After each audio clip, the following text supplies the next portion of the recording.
Pandemonium Reigns.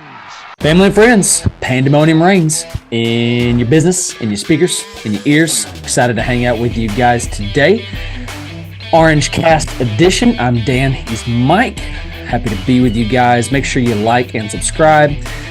Doing really well on the YouTubes and the podcast platforms. Probably large in part because it's football season and people want all the content that they can get. Well, we're here to put it in your ears and every other place you'll let us put it. Yes, we are. Can't wait to do it again. I'm trying not to laugh. That was fantastic. Let's talk Tennessee. Tennessee hosted Austin Peay on Saturday, and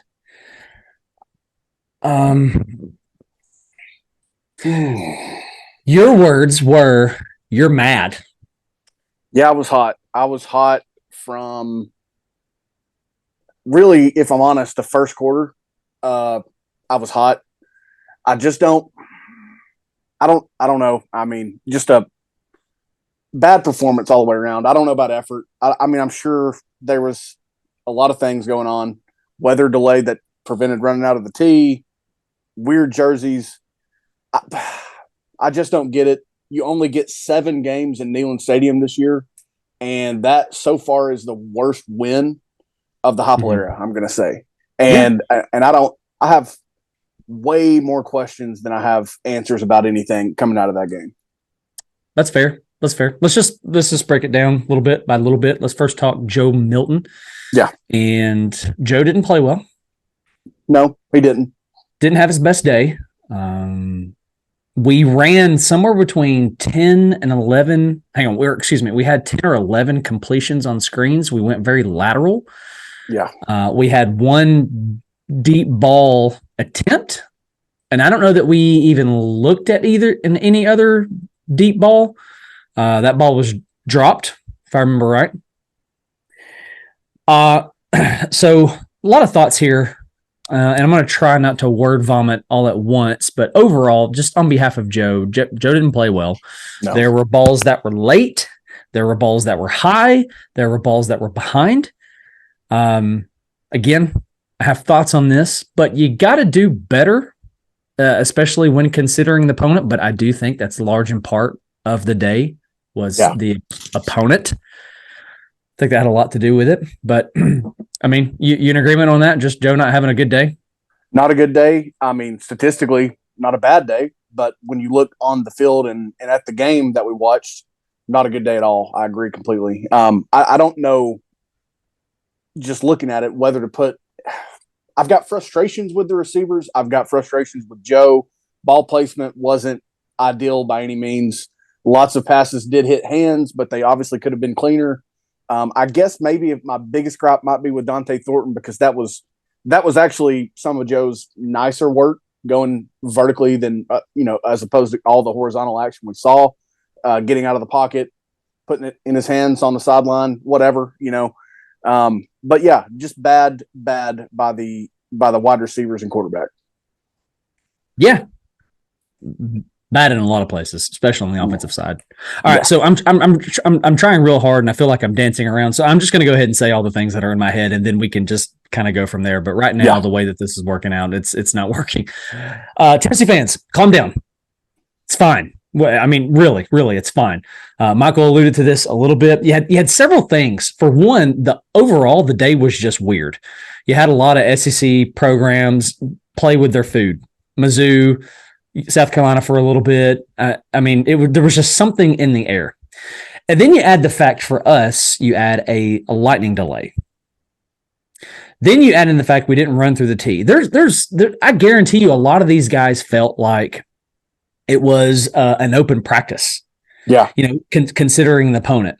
I believe that is large in part why we saw the result that we did. Now, I'm really encouraged because it sounds like we had a players only called meeting. I don't know who headed this up, but players only meeting after the win against Austin Peay. I love this. This is the Rocky Topology Twitter account says, regardless of who was at fault, quarterback Joe Milton stepped up and said, "It's on me," taking the leadership role. All of the players agreed to amp it up this week. Okay, again, Tennessee fans, chill out. I mean, seriously, chill out. If you look at this, if you look at real life the same way that you do Madden, I mean, you're just going to be highly disappointed because things don't translate in real life the same way that they do on a video game, right? So it's Austin Peay. All the fans knew. I mean, even myself and you said, there's not even a spread for this game. Vols by 100. We probably thought we were just going to roll the ball out and everything was going to be fine. And you know what? A part of that is true because we went lateral so much, throwing all these dang screens. There's so many ways that you can look at this, but I'm going to choose the perspective of like, listen, Heupel's like, we don't need to throw the ball downfield. You know what? I don't need to put all this stuff on film. I don't need to do these things. I'm really confident that we can beat you this way. And to outright say that, well, Joe's just inaccurate. Joe can't do it. That's stupid to me. The Vol Twitter, the part of Vol Twitter is like, well, Joe has just now proven himself that he can't do it. Well, if he can't do it, why did he do it against Clemson? And if he can't do it, why did he do it against Virginia? He can do it. Yeah. It is mental for him, right? It is mental for him. I expect to see a very different Joe come Gainesville, Florida, Saturday night. So really, with all that said, I know that I've ranted at this point. Just calm down, right? Like, it's going to be fine. I mean, I see this in high school football all the time. The school that I work with really thought on Friday, and we're not a very good team, thought we were going to roll the ball out and be fine. And we weren't fine. We lost. So lucky for Tennessee, right? It didn't result in a loss, but this game is so mental. Sometimes it's really hard to get up for. That's another reason that I would like to see games like this come off the schedule. And with that being said, I don't ever want to see Austin Peay on the schedule again if that's the way that they're going to treat this game. No, I don't ever want to see them again, or their I can't think of a way to say it cleanly. Their coach that I don't want to see anymore. I don't want to see that guy. I don't want to see that program. I don't want to give them additional dollars for any of that crap. I don't ever want to see that officiating crew again. I'm not at all saying that's why we played that way. I'm just saying they were loose and they were terrible. That's all I'm saying. They didn't cost the game to be a 17-point game instead of a 70-point game that it could have, should have, would have been. Yeah. But they were terrible. That whole situation with Burrell was ridiculous. The man got tackled. He got ganged up on. Yeah. That's just ridiculous. Don't do that crap. I'm kind of glad, actually, on the flip side of the refs, I'm kind of glad that we got all the some of them were ticky-tack, but the OPIs, the offensive holds, the things like that you see in every play, almost. Anytime an offense looks like that did on Saturday especially, you see those things in the short game. It happens. And I'm glad we got the calls because that should be another reminder to play your cleanest game when you're on the road.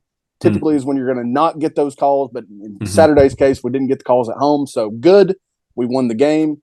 Let's go play a cleaner game. Let's go open it up wide open because I don't think we've seen a fifth of the playbook yet. I mean, I used to hesitate to say things like that, but truly after Joe started so poorly on the intermediate over the middle stuff, the late throws, it was all sideline throws. That's all it was. I don't believe that's what they think he's limited to. I just think it was working enough to win the game. The run game still performed well against a feisty opponent, even though the opponent wasn't that good. So those are encouraging signs. Sounds like Cooper Mays is back. Let's just go clean things up, open it up wide open, and pound this team that we should pound, frankly. Yeah. I'm glad you mentioned the officiating large in part because truthfully, as much as it ticked me off in the moment, I'm really glad those things happened the way that they did because you got to figure out how a team responds to adversity. And obviously some of that stuff was just outrageous. And that's going to represent the final score. It's going to impact the final score. Okay. So some of those, I'm not saying that, every bad officiating call is worth 7 points per call. I'm not saying that, but it is probably somewhere between a 10 point difference, added to our board. But what I really wanted to get at is in lieu of that, you had let's just make sure I word this well. You had your LSUs who came out and stomped whatever high school that was, Grambling or something. Yes, I think it was Grambling. 70-something to 14. And then you had Florida, who did what a Florida school should have done against the McNeese State. And I've been met with, well, why did schools like that, handle business against an inferior opponent like that? Okay, I'm confident that I can answer this question. Probably because LSU wanted that taste out of their mouth, and Grambling was next in line, and they're the unlucky ones, right? Yep. Had we lost to Virginia, I think Austin Peay would have been totally different. 100-0. Totally different, right? And then you've got Florida, who wants the taste out of thetheir mouth, and they know that they're bigger, better than McNeese State, so they're going to flex their muscles and do that. They want to get the taste out of their mouth, right? It's a part of the game. It's a part of being human. It's hard to get up for this stuff. But with the officiating crew, apparently this is some kind of crew who was auditioning for an SEC crew job. So it says, I'm not going to sit here and say, yes, that's the case. That's not the case. Didn't recognize those guys. So wouldn't be surprised if that is actually true. But regardless, yes, some of the calls were bad. That's what I was getting to. So yes, the calls were bad. And so that impacted your final score. And then what else impacted your final score was not even a busted coverage. It was Danico Slaughter slipping. Yeah. He slipped. Okay. So you're essentially looking at what? 30 to 6. 30 to 6. 9 if they go for a field goal. That was not their style on Saturday, Right. And they potentially could have driven down and scored on that drive anyhow. I'm not going to buy that just simply because they didn't really do that otherwise. Yeah. But I do think that's at least somewhere between a 3 to 6 point swing. Yep. Obviously 3 to 7 point swing. So you could be looking at 30 to 6, as you said, which still 30 is not good enough with this offense. No. But to sit here and say again, now it's so funny. We've advertised you as being angry, and I'm the one that's mouthing off here. I understand your frustration. Your frustration is with the overreaction and some of the things on the field. I was furious at just the garbage performance.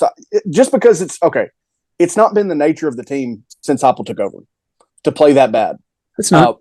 Even when Joe was stinking it up in 2021, before Hendon came in. I mean, think about the Georgia and the Alabama games in 2021. They weren't really that ugly. If they were, it's because one team had 85 4- and 5-star players on the team, and we had 60 players. Yeah. It was just not a Heupel performance, unless I'm not saying this is the case.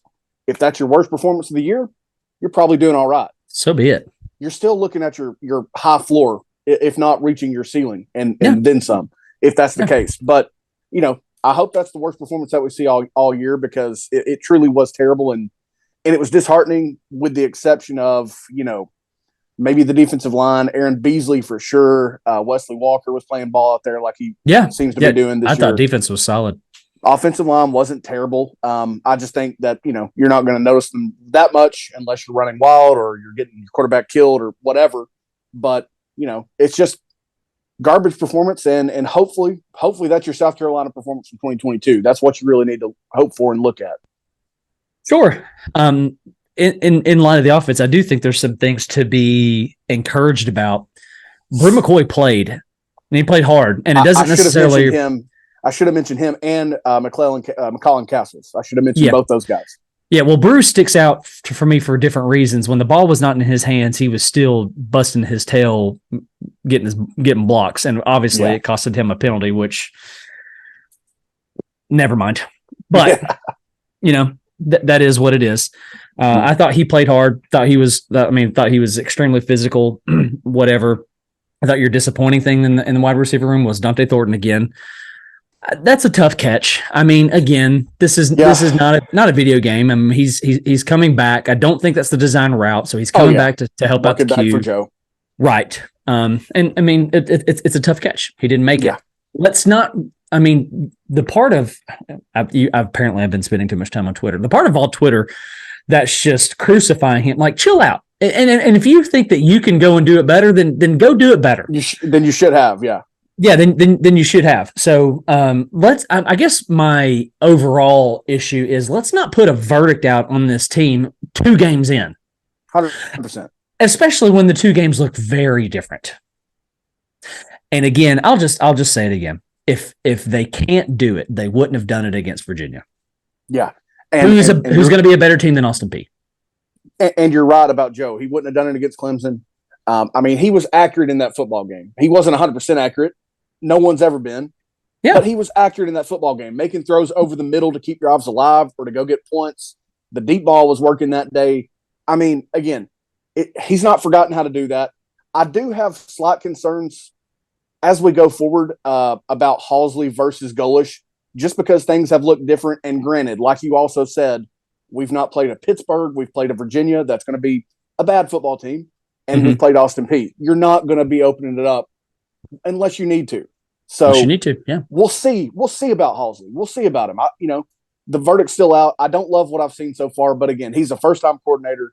Joe is starting for the first time in 2 years. Give it some time. We were confident in the receiver room. You can't take away what was lost there.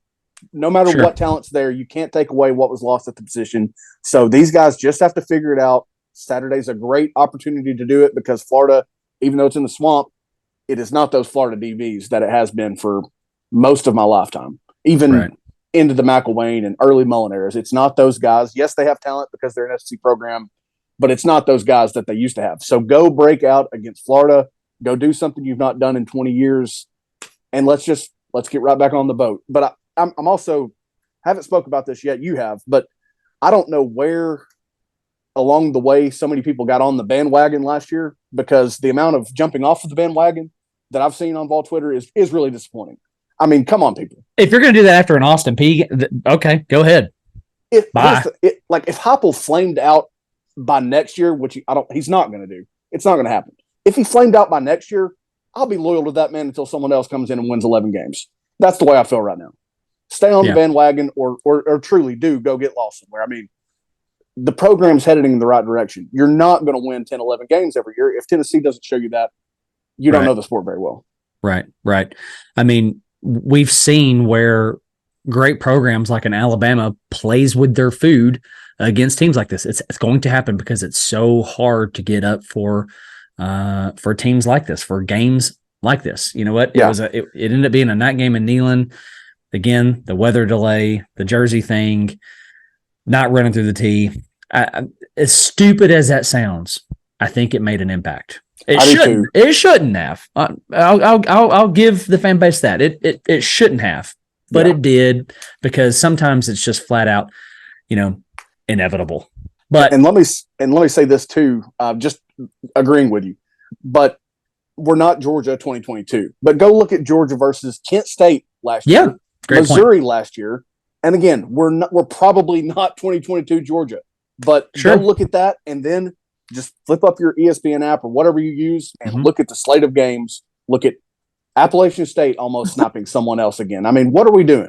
Don't schedule them, for Pete's sake. But also, there were so many issues around the country this week.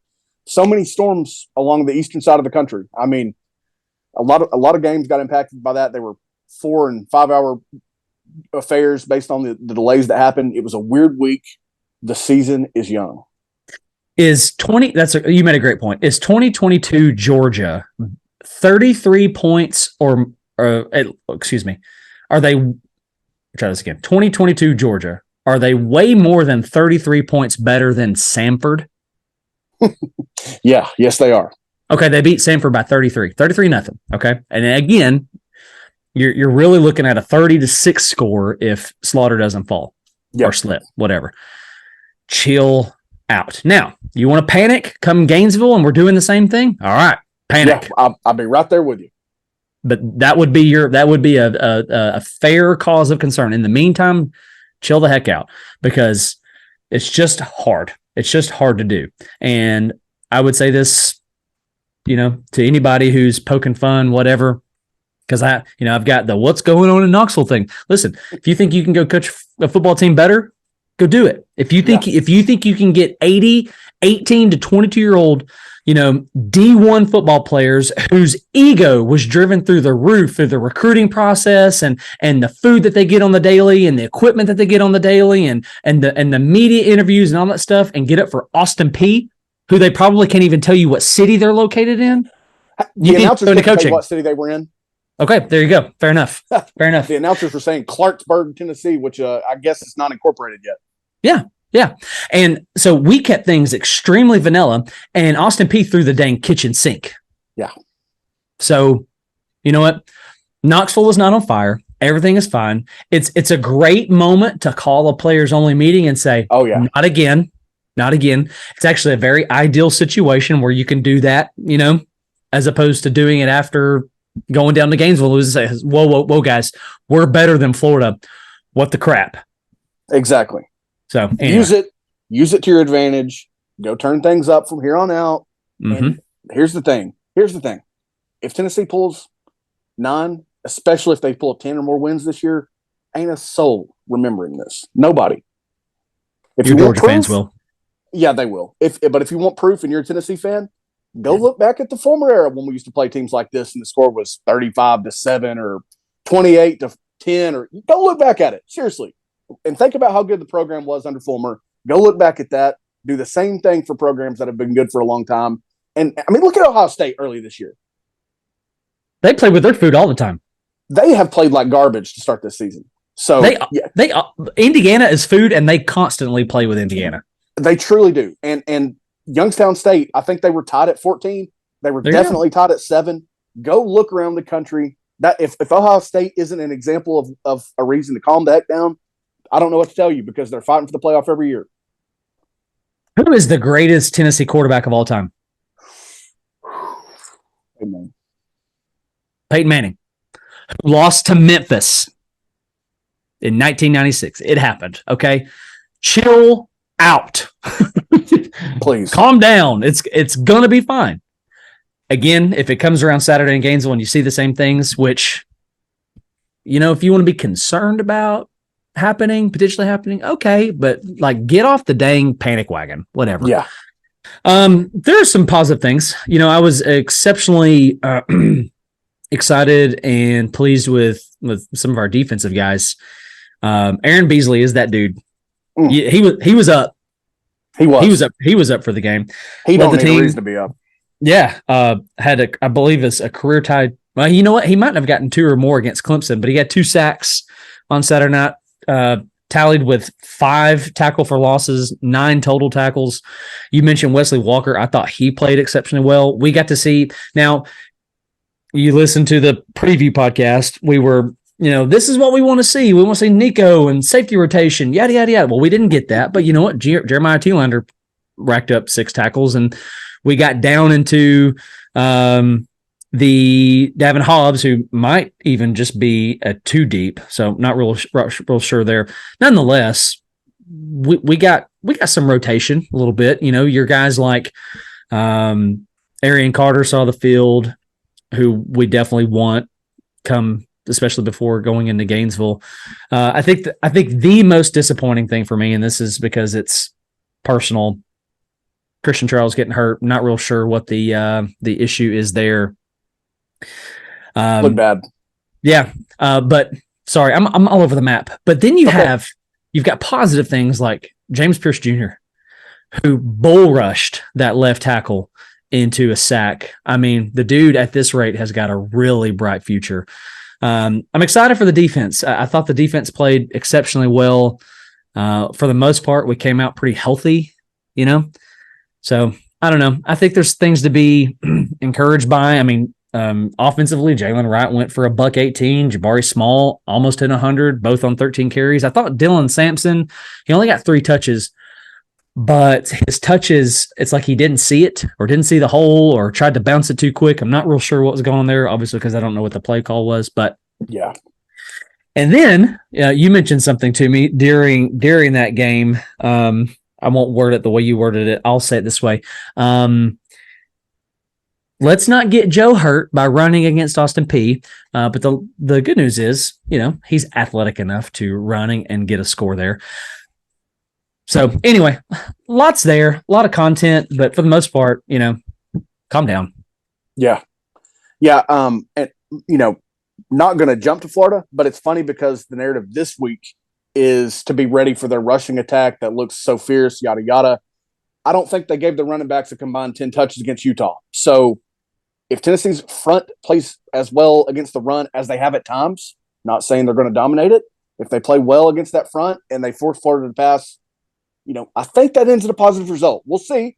But again, if you don't like the turnaround that you've seen so far from Rodney Garner's unit, even Brian John Marie's unit, heck, Kamal Haddon's last target that I recall, he actually turned his head and got a pick. I don't remember much after that. So, improvements are happening. But, sure. It's going to be – you got to dig deep. You got to look for the positive after a performance like that.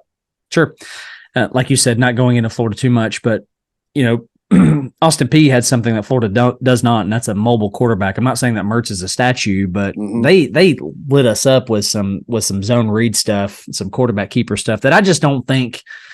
Maybe it was a level of preparation thing. Maybe it was just not a concern thing. I'm not real sure, but I mean, kid was running for his life, obviously trying to pull off a big upset. But Graham Mertz is not going to be doing that.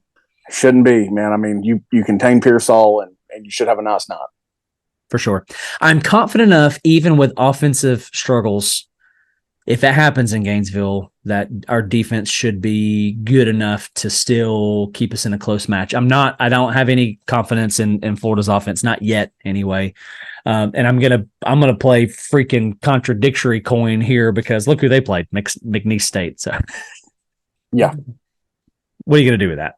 So exactly. Overall, Volunteers, not a good performance. The crowd, though, 101,000 for a home game against Austin Peay. Sold out. And that really makes me question these characters online.